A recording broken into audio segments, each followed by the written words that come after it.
नमस्कार, मैं रीमा प्रसाद। इस वक्त आप देख रहे हैं न्यूज़ 18 इंडिया और इस वक्त की सबसे बड़ी खबर युद्ध से जुड़ी हुई। यूक्रेन की जंग में चेचन कमांडर रमजान कादिरव पहले दिन से एक अहम किरदार रहे। मारियोपोल की जंग में भी दावा किया जाता है कि चेचन लड़ाकू की मदद से ही रूसी सैनिक पूरे शहर पर कब्जा करने में कामयाब हुए। लेकिन अब चेचन कमांडर ने मॉस्को में जो दावा किया है वो हैरान करने वाला दावा है। चेचन कमांडर का दावा यह है कि उन्होंने मारियोपोल का पूरा फ्यूचर प्लान तैयार कर लिया है। इस प्लान के तहत मारियोपोल में नई सरकार बनाने से लेकर इसके पूरी डिजाइन की डिटेल शामिल है। Мы воюем против НАТО, Дон. НАТО их вооружает, Запад, Дон. Их наемники там. И поэтому нашему государству, Дон,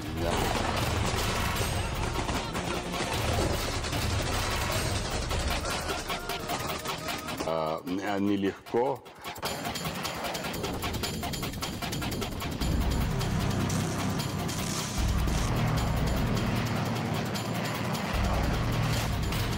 ये व्लादिमीर पुतिन के सबसे खास और सबसे भरोसेमंद में से एक चेचन कमांडर रमजान कादिरव है, जो रूस की राजधानी मॉस्को में बैठकर ये मान रहे हैं कि यूक्रेन की जंग उतनी भी आसान नहीं निकली जितना आसान रूस और बाकी दुनिया समझ रही थी।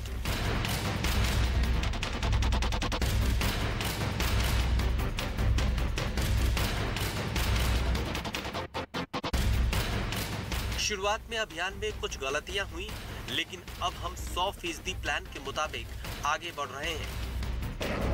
यूक्रेन के खिलाफ रूस की जंग को करीब 3 महीने हो चुके हैं, लेकिन 3 महीने की इस जंग में रूस यूक्रेन में अब तक गिनती के 3 प्रांत भी नहीं जीत पाया है। हाँ, मारियोपोल को उसने जीतने का दावा जरूर किया। मारियोपोल को लेकर यूक्रेन ने भी दुनिया के सामने अपनी हार कबूल की और उसी मारियोपोल की जीत का जश्न मनाने कादिरव चेचन्या से मॉस्को पहुंचे थे, क्योंकि कादिरव मानते हैं कि मारियोपोल की जंग में इनके चेचन लड़ाकों की अहम भूमिका थी। हम यूक्रेन को शैतानों से आजाद कराएंगे। हमारे 200 अतिरिक्त वॉलेंटियर चेचन्या से निकल चुके हैं ताकि वो यूक्रेन की जंग में शामिल हो सके। मारियोपोल पर कब्जे की जंग करीब 3 महीने तक चली और इस जंग में चेचन के लड़ाके युद्ध के शुरुआती दिनों से ही रूसी सेना के साथ मिलकर जंग लड़ते आ रहे हैं। अब जब मारियोपोल पर रूस का कब्जा मुकम्मल हो गया तो चेचन कमांडर इसका जमकर श्रेय ले रहे हैं। कादिरव ने ऐलान किया कि मारियोपोल को ग्रोजनी की तर्ज पर फिर खड़ा किया जाएगा। ग्रोजनी शहर चेचनिया की राजधानी है। चेचन युद्ध के दौरान रूसी हमले में ग्रोजनी शहर भी मारियोपोल की तरह खंडहर में तब्दील हो गया था। तब ग्रोजनी को दुनिया का सबसे तबाह हुआ शहर कहा गया था। चेचन कमांडर ने दावा किया कि मारियोपोल में ग्रोजनी की तरह ही विद्रोहियों के नेतृत्व में नई सरकार का गठन किया जाएगा, जिससे मारियोपोल को भी फायदा होगा और रूसी अस्मिता को भी। Особенно вот мы видим, Германия, руководитель Германии ведет себя как шизофреник. Он ведет так, что даже я не понимаю, он не как руководитель государства, ему не интересны мировые правила. И мы сегодня воюем не против Украины, против бандеровцев, мы воюем против НАТО. НАТО их вооружает, Запад вооружают их наемники там. И поэтому нашему государству нелегко. अब सवाल है कि मारियोपोल को लेकर पुतिन का अगला प्लान क्या है। क्या पुतिन मारियोपोल में रूस के संरक्षण में नई सरकार बनाने की तैयारी कर रहे हैं, जैसा दावा चेचन कमांडर कर रहे हैं, या फिर ये पुतिन की कोई युद्ध नीति है जिसमें मारियोपोल पर रूस के आधिकारिक बयान के बजाय चेचन कमांडर के जरिए अगले प्लान की डिटेल दुनिया के सामने रखी जा रही है।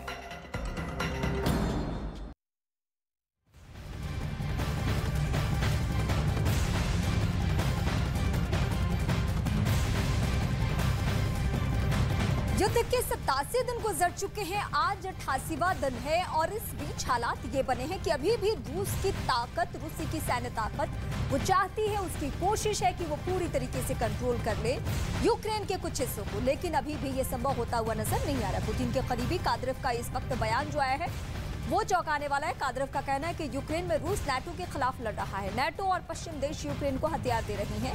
कादरेव ने यह भी कहा कि वो किसी वैश्विक नियम में कोई दिलचस्पी नहीं रखते।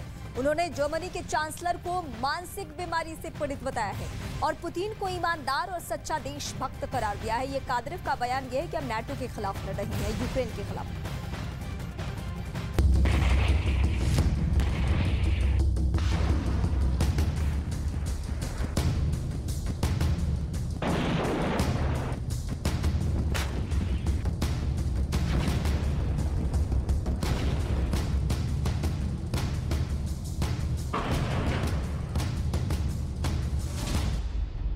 क्या पुतिन ने नेटो के खिलाफ जंग शुरू कर दी?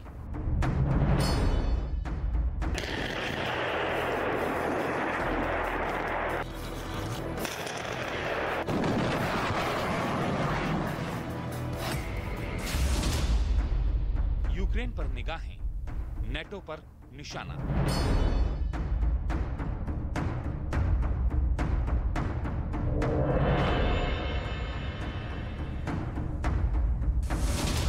रमजान कादरेव का बड़ा कबूलनामा।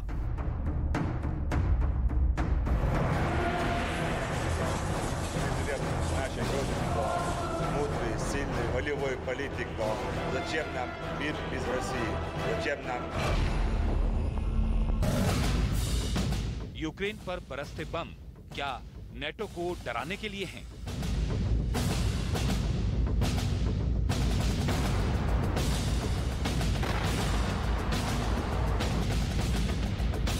मिसाइल हमलों से खंडहर हो चुके यूक्रेन के शहर नेटो में खौफ पैदा करने के लिए है। राष्ट्रपति पुतिन एक तीर से दो निशाने साध रहे हैं। एक तरफ वो नेटो का बहाना बनाकर यूक्रेन को कमजोर कर रहे हैं, वहीं दूसरी तरफ नेटो को मैसेज दे रहे हैं कि अगर युद्ध बढ़ा तो उनका भी हाल यूक्रेन की तरह ही होगा। इस बात के संकेत पुतिन के करीबी चेचन कमांडर रमजान कादरेव ने किया है।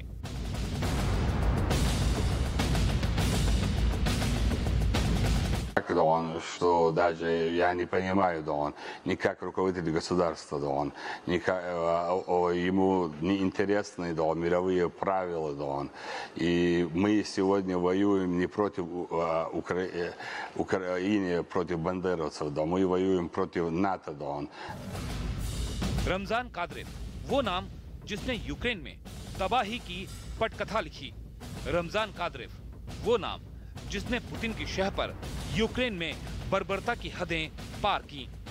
रमजान कादरेव वो नाम जिसके एक एक मोहरे ने हैवानियत की हदों को पार किया। अब इसी रमजान कादरेव के बयान से नेटो देशों में खौफ है। नेटो देश अभी डायरेक्ट रूस से नहीं उलझना चाहते। रूस भी नेटो से सीधे टकराना नहीं चाहता, लेकिन पर्दे के पीछे रूस और नेटो में शीत युद्ध शुरू हो चुका है। पुतिन भले ही सीधे तौर पर नेटो के खिलाफ बोलने से बच रहे हैं, लेकिन अपने करीबियों के जरिए वो चेतावनी जरूर दे रहे हैं। कादरेव ने जर्मनी के चांसलर ओलाफ शोल्ज के बारे में जो कुछ कहा वो इस बात का सबूत है। Не против Украины, против бандеровцев, да мы воюем против НАТО, да он. ऐसा पहला मौका नहीं है जब कादरेव पुतिन के बचाव में उतरे हैं। माना जा रहा है कि रमजान कादरेव इस बहाने पुतिन के लिए अपनी वफादारी साबित करना चाहते हैं। दावा किया जा रहा है कि रूस की तरफ से लड़ने के लिए चेचन स्पेशल फोर्स के लगभग 10,000 लड़ाके यूक्रेन भेजे गए हैं, जो कि ऐसे खूंखार शिकारी हैं जो अपनी बर्बरता के लिए पूरी दुनिया में बदनाम हैं। चेचन फोर्स के जवानों का बस एक ही मिशन होता है, किसी भी तरह अपने दुश्मन को ढेर करना। इसके लिए वो कोई भी हथकंडा अपनाने से नहीं चूकते। इंसानों को बेजान चीजों की तरह मौत के घाट उतार देते हैं। यूक्रेन की तरफ से दावा किया गया है कि कादरेव ने यूक्रेन के एक टैंक को तबाह करने पर अपने लड़ाकों को $20,000 यानी भारतीय रुपयों में 15 लाख से ज्यादा का इनाम रखा है।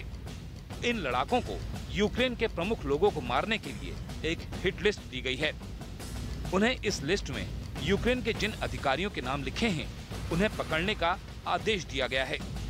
साथ ही ये भी कहा गया है कि अगर कोई अधिकारी हिरासत में आने से मना कर दे तो उसे तुरंत मौत के घाट उतार दिया जाए। अपनी इसी खूंखार सेना की बदौलत कादिरेव रूसी सेना के साथ साथ राष्ट्रपति पुतिन के चहेते बने हुए हैं। कादिरेव भी पुतिन को खुश करने के लिए पुतिन की सार्वजनिक तौर पर जमकर प्रशंसा करते हैं। Не против Украины, против бандеровцев, да, мы воюем против НАТО, да, НАТО их вооружает, Запад, да, вооружают их наемники там, и поэтому нашему государству, да, нелегко, но это очень хороший опыт. पुतिन ने भले ही कादिरेव की मदद से यूक्रेन में तबाही मचाई हो, लेकिन सच्चाई ये भी है कि रूसी सेना यूक्रेन युद्ध में फंसी हुई है। पुतिन का फोकस अभी पूरी तरह यूक्रेन पर है और वो भी नहीं चाहेंगे कि नेटो से उनकी सीधी लड़ाई हो। लेकिन यूरोप में इस वक्त जिस तरह की आग लगी हुई है, उससे एक बड़े युद्ध की संभावना से कोई इनकार नहीं किया जा सकता।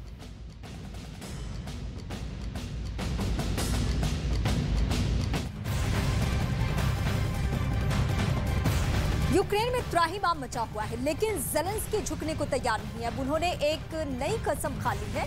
ज़ेलेंस्की पुतिन से 8 लाख करोड़ रुपए वसूलने की प्लानिंग बना रहे हैं। क्यों? ज़ेलेंस्की ने ऐसा फैसला क्यों लिया है? ये 8 लाख करोड़ रुपए किस बात के हैं? देखिए हमारी ये सुपर एक्सक्लूसिव रिपोर्ट।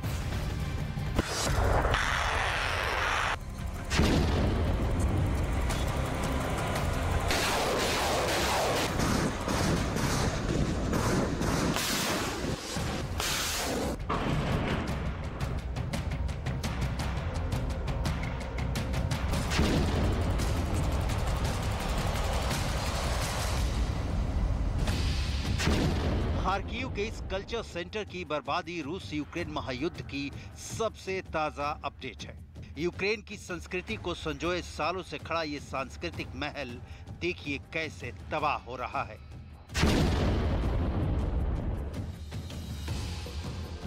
मटमैला धुआं धीरे धीरे आकाश की ओर उठता है और लोग भागने लगते हैं। देखते ही देखते सब राख के ढेर में तब्दील हो जाता है।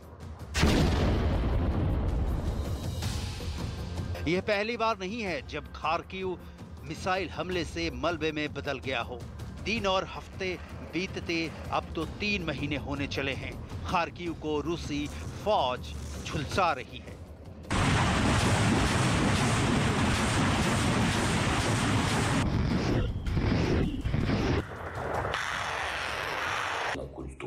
Звичайно, Росія зробила вже все можливе, щоб на її території не залишила жодного місця культури. Але до чого тут наша Харківщина? Хай би себе в Росії і підривали. Підривали те, що у них залишилось від будинків культури, якщо їм хочеться. Окупанти вдарили також по Одеській області, по Полтавщині, по Житомирщині. Продовжують спробу наступу на Донбас. हालांकि ऐसा नहीं है कि खेरसोन से लेकर खार्किव तक, डॉनबास से लेकर लवीव तक सिर्फ यूक्रेन तबाह हो रहा है। जंग की कीमत तो रूसी सैनिकों को भी चुकानी पड़ रही है। यह खार्किव की ही तस्वीर है। मारे गए सैनिक की लाश निकाली जा रही है। Ми маємо битись, поки не очистимо нашу землю від окупантів і поки не гарантуємо Україну безпеку. По-друге, це притягнення до відповідальності усіх російських воєнних злочинців і в українських судах, і в міжнародному трибуналі, і просто на полі бою, поки війна триває. Але по-третє, ми працюємо і над тим, щоб Росія так чи інакше компенсувала усе, що вона знищила в Україні. Кожен спалений дім, кожну зруйновану школу, зруйновану лікарню, кожен підірваний будинок культури і об'єкти. करीब 3 महीने के युद्ध में यूक्रेन करीब खंडहर में तब्दील हो चुका है। लेकिन ना पुतिन समझने के लिए तैयार हैं, ना ज़ेलेंस्की ने झुकना कबूल किया है।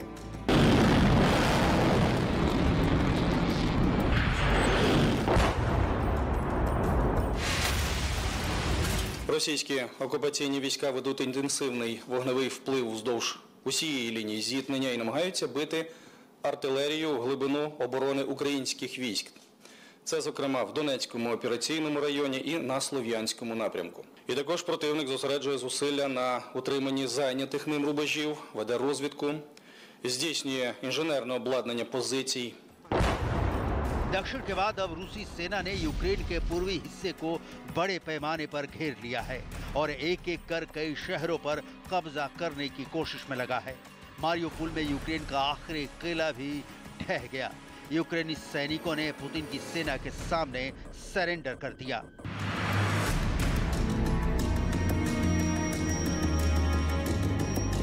अमेरिका से मिल रहे डॉलर और यूरोपीय देशों से मिल रहे भारी मात्रा में हथियारों के बलबूते ज़ेलेंस्की अब तक युद्ध में टिके हैं, लेकिन लगता है इस मदद वाली खेप के बावजूद ज़ेलेंस्की की हालत बिगड़ती जा रही है।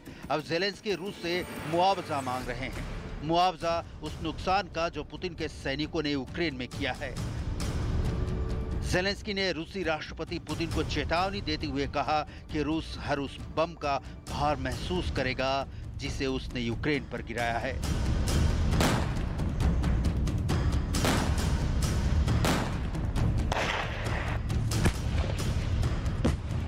Ми пропонуємо нашим партнерам стати засновниками такого фонду, а також учасниками спеціальної міжнародної комісії, яка розглядає позови, тобто звернення як фізичних, так і юридичних осіб.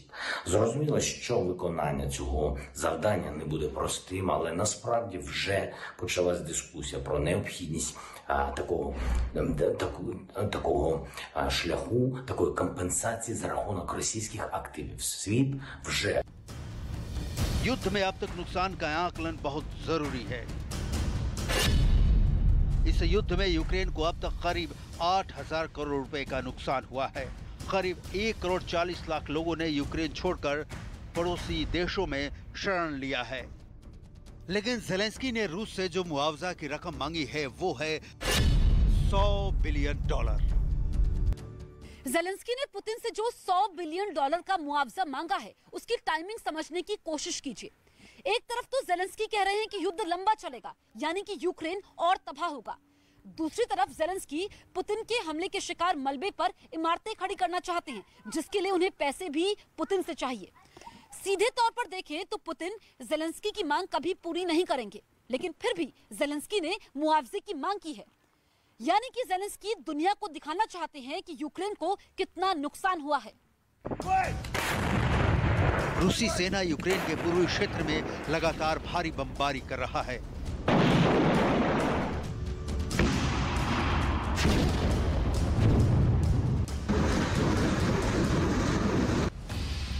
इस बीच रूसी सेना यूक्रेन के जाइटामेर क्षेत्र में पश्चिमी देशों से आए हथियारों की एक बड़ी खेप को समुद्र से लॉन्च की गई कैलिबर क्रूज मिसाइलों का इस्तेमाल कर नष्ट कर दिया है। रूसी रक्षा मंत्रालय ने एक बयान में कहा कि एयर स्ट्राइक में नष्ट किए गए अमेरिका और यूरोपीय देशों से भेजे गए हथियारों और सैन्य उपकरणों का एक बड़ा बेड़ा नष्ट कर दिया गया है। ये पूर्वी डॉनबास क्षेत्र में यूक्रेनी सैनिकों के लिए भेजे गए थे, जहां फिलहाल रूस और यूक्रेन की लड़ाई चल रही है।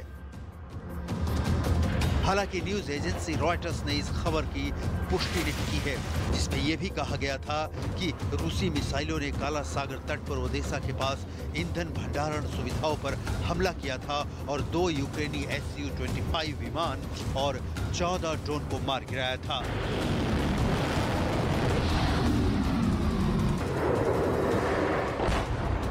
В районе Одессы на Одесском припортовом заводе высокоточными ракетами воздушного базирования ВКС России уничтожены хранилища с топливом, предназначенным для бронетехники украинских националистов. Кроме того, высокоточными ракетами воздушного базирования поражены 3 пункта управления, в том числе командный пункт 109-й бригады территориальной обороны в районе населенного пункта Бахмут. लेकिन ये तो कम से कम सच है कि धीरे धीरे ही सही यूक्रेन के हाथों से उसके बड़े शहर निकलते जा रहे हैं। विदेशों से मिल रही तमाम सहायता के बावजूद ज़ेलेंस्की पुतिन को रोक नहीं पा रहे हैं।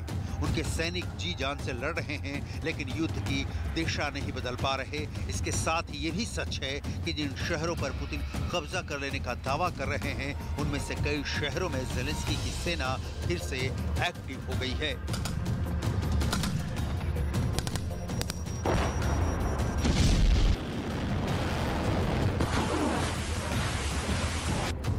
खार्किव में तो कुछ लोग इमारतों से मलबा हटाने के काम में जुटे हैं। भारी बमबारी के बाद जो कुछ बच गया है उसे फिर से आबाद कर रहे हैं।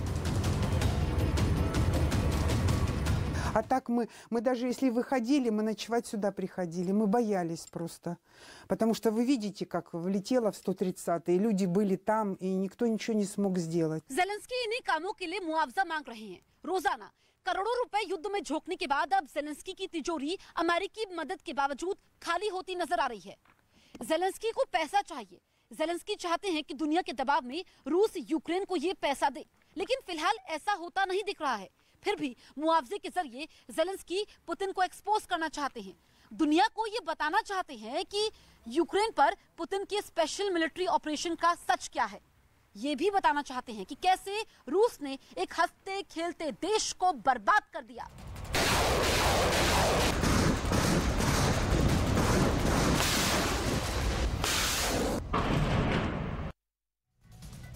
और अब हम आपको दिखाते हैं रूस यूक्रेन युद्ध से जुड़ी हुई 10 बड़ी खबरें। यूक्रेन के खरसोन में रूसी सैनिकों ने हमला किया। रॉकेट से हमले का वीडियो जारी। रात के अंधेरे में यूक्रेनी ठिकानों पर रॉकेट दागे। रूस यूक्रेन युद्ध पर यूक्रेन के राष्ट्रपति ज़ेलेंस्की का बड़ा दावा। कहा, रूस के खिलाफ 7 लाख यूक्रेनी सैनिक युद्ध लड़ रहे हैं।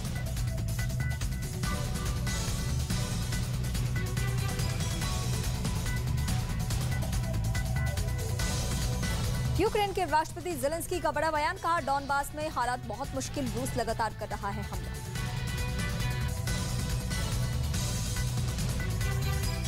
रूस की सेना युद्ध क्षेत्र से लोगों को बचाने का वीडियो जारी किया। खार्किव से परिवारों को रेस्क्यू करते दिखे रूसी सैनिक।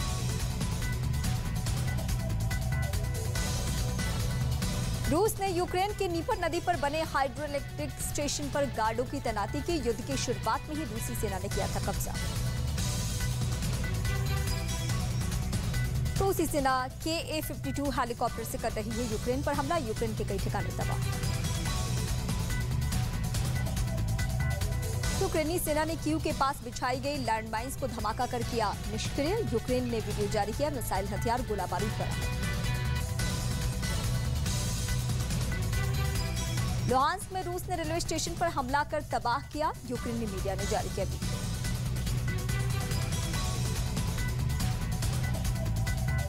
रूस ने यूक्रेन पर हमले अब और तेज कर दिए हैं। यूक्रेन के खार्किव में रूसी हमले में हाउस ऑफ कल्चर पूरी तरीके से तबाह हो गया।